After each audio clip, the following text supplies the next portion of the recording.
All right, so today's lab deals with Ohm's law. So what's Ohm's law? So Ohm's law says that if I took a resistor, so usually we draw a resistor by a squiggly line, and we connect that, say, to a battery. So here's my battery. So I have potential difference supplied by the battery. This has a resistance of R. We're then going to have current run through our circuit. So this is current. Okay. So what Ohm's law basically says is what? If I plot then the potential that I supply across the resistor versus the current, in this case, then we're going to get a straight line, where that straight line has a slope, which is then equal to the resistance. So basically, this tells us then that the potential is directly proportional then to the current, which is then a potential then is equal to the resistance times the current. So this is called Ohm's law. Now, one thing to note about Ohm's law is Ohm's law only works, again, for resistors, or actually for metals. So this thing is only true for metals, i.e. conductors, which means Ohm's law isn't quite actually a law because it only works for one type of material, not for all types of material. So this is more like Ohm's good idea, but close enough. Okay. So basically what this says then is that the current is actually dictated by the resistance, not by the battery. Because if we supply a certain amount of potential, what's important is how much resistance is actually running through, because that's what's actually going to determine then the amount of current flowing through our system. So good.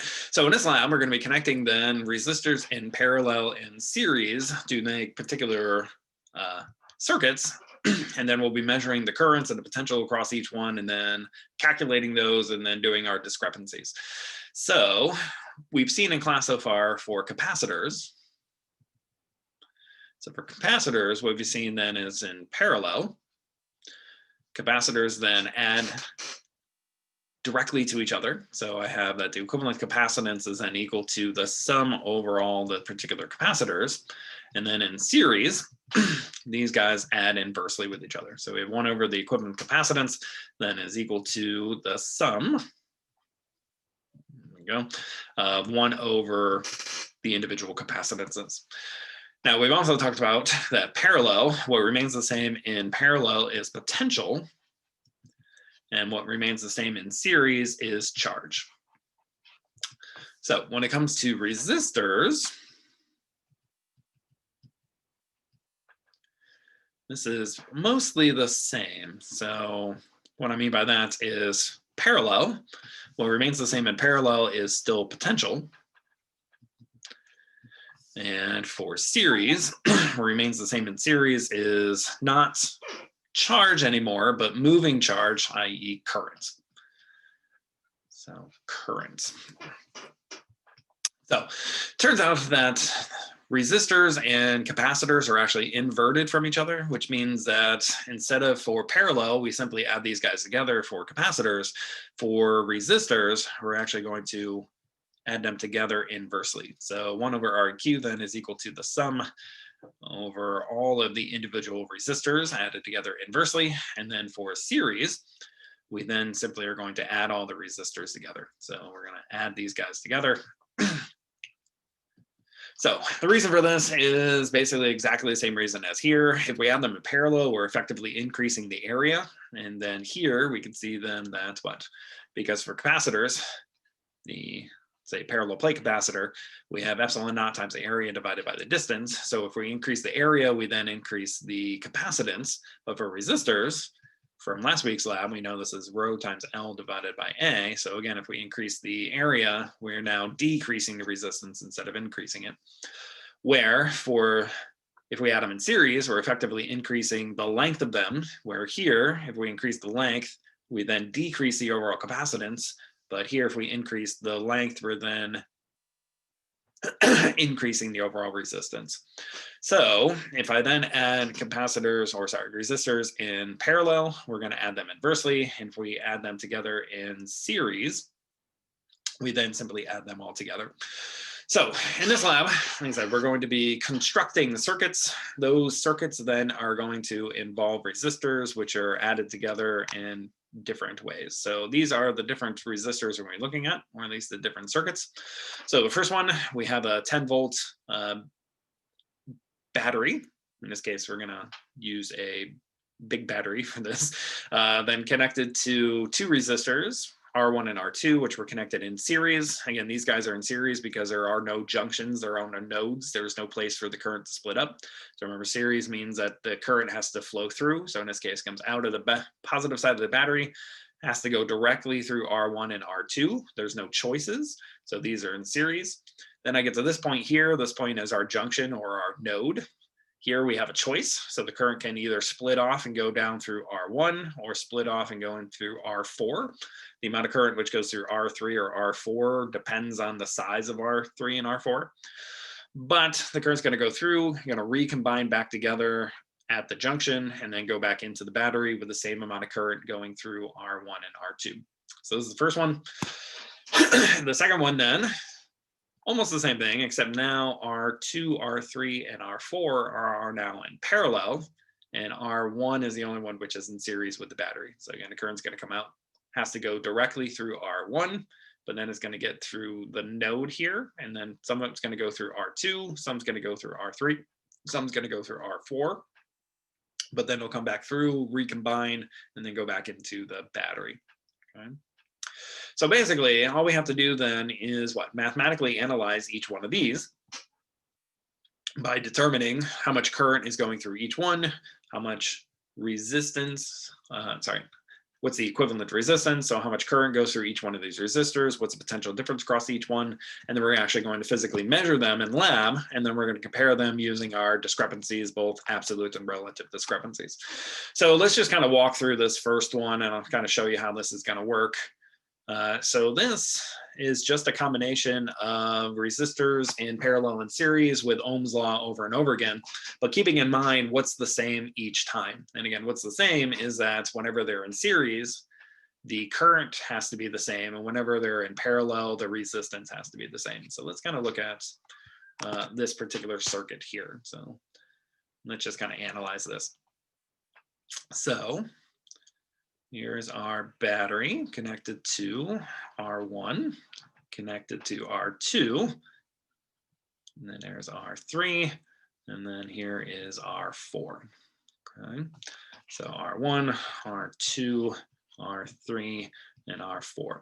So I just mentioned R3 and R4 are actually in parallel. So the first thing we're going to do is collapse those guys down. And as I mentioned in class as well, make sure when we actually collapse these things, we redraw our diagram so that way we know what came from what. Okay, so whoops, sorry. There we go. So I'm going to draw, right, this is R34, this is R2, and this is R1. So R34 we know came from two which were in parallel. So if I add them together, I have to add them inversely. So that means R34 then is equal to R3 times R4 divided by R3 plus R4. So finally, I have R1, R2, and R3 all connected in series. So here we can draw this down to now one more diagram, which again has our battery connected in series with our equivalent resistor, REQ. So since REQ came from three, which were connected in series, that means REQ is simply going to be the sum over all of these resistances. It's going to be R1 plus R2 plus R3, 4. Okay, so this is REQ. I'll let you guys plug in your numbers and actually find these values. Now, once we get down to REQ, since REQ came from three which were in series, we know it has to be the same as the current. So the first thing we're going to find is what is the current going through this resistor, which I'm going to call IEQ.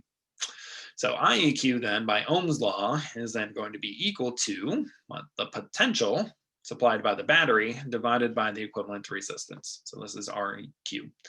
So IEQ then is equal to the potential again that's supplied by the battery divided by REQ. Now, what I know then is that the current which is running through resistor 1, the current which is running through resistor 2, and the current which is running through resistor 3 all have to be the same since they're all in series. And again, since this is the current which is running through REQ, that means then that the current I1, I2, and I3 all have to be equal to the current IEQ. So now I can say, well, I1 is equal to I2, which is equal to I3, which is equal to IEQ. Good.